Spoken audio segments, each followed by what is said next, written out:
Hey there, how's it going? For those of you who don't know who I am, my name's Ryan Hernandez and I'm here to tell you a little about who I am.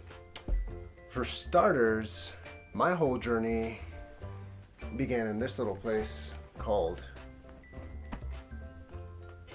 Belize. It's a country in Central America. It's only 65 miles wide by maybe 200 miles long. So I guess you can say we're pretty much the definition of a small country. I did kindergarten there, elementary school, college. I was actually in a pre-med program and kind of found out that that really wasn't what I wanted to do. And I started picking up photography and videography while I was in college, and I loved it. Spent most of my time doing it and decided that's what I wanted to do for the rest of my life. So once I graduated with my associate's degree in biology and chemistry, I moved to Los Angeles hoping that I could put the whole dream together, maybe go to a film school and make it happen. You know, you're always hopeful when you go into a situation like that, moving to a new state or new country and getting all excited about the possibilities, and then life kind of hits you hard and you realize that you actually have to work to be able to afford school.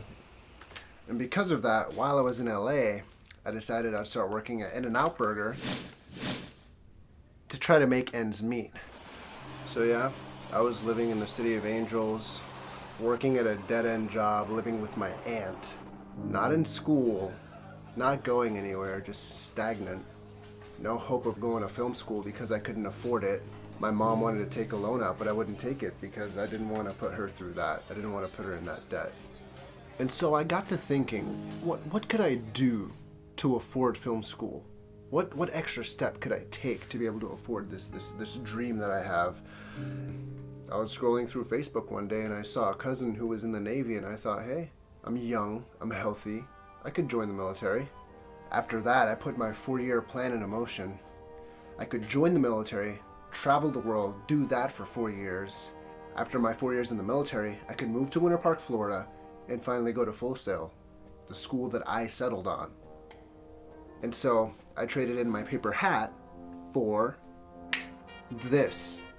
So yeah, I threw on a uniform, strapped on some combat boots, and did 4 years as a combat medic in the US Army. It was a hell of a ride, and I met a lot of interesting people, went to a bunch of different places. Off the top of my head, I can think of Camp Buren, Kuwait, South Korea, Kansas. On top of the interesting life experiences I had in the military, my last year was spent as a sergeant, which in the civilian world would be like a supervisor or an assistant manager. And I got to lead a group of soldiers for that last year while I was in South Korea. Surprisingly useful on a film set, because film sets are run exactly like the military. It's uncanny. So, seeing as I like to do things in 4 to 5 year plans, what's next in my 5-year plan? Well, I plan on spending 3 years at Full Sail, doing the 2-year bachelor's program, and then transferring over to the master's if my GI Bill allows for it. And once I get my master's of fine arts in film, it's either back to Los Angeles for me or the UK, which I know sounds a bit odd, but I do have aspirations to work in the nature field and also the documentary field. So the UK would be a good fit, seeing as the BBC and Nat Geo are both centered in the UK. Long-term goal for me involves moving back to Belize to start up my own production company with a couple film friends I have back home to sort of boost the quality of productions we have back in Central America, because they can be a little lackluster at times. I'm a bit of a perfectionist by nature, so if I could take that drive and that passion and that fire back home and start up an above average production company and make films for a living, well, that's the dream. And with that, I say adieu. I hope you enjoyed this. In case I don't see you, good afternoon, good evening,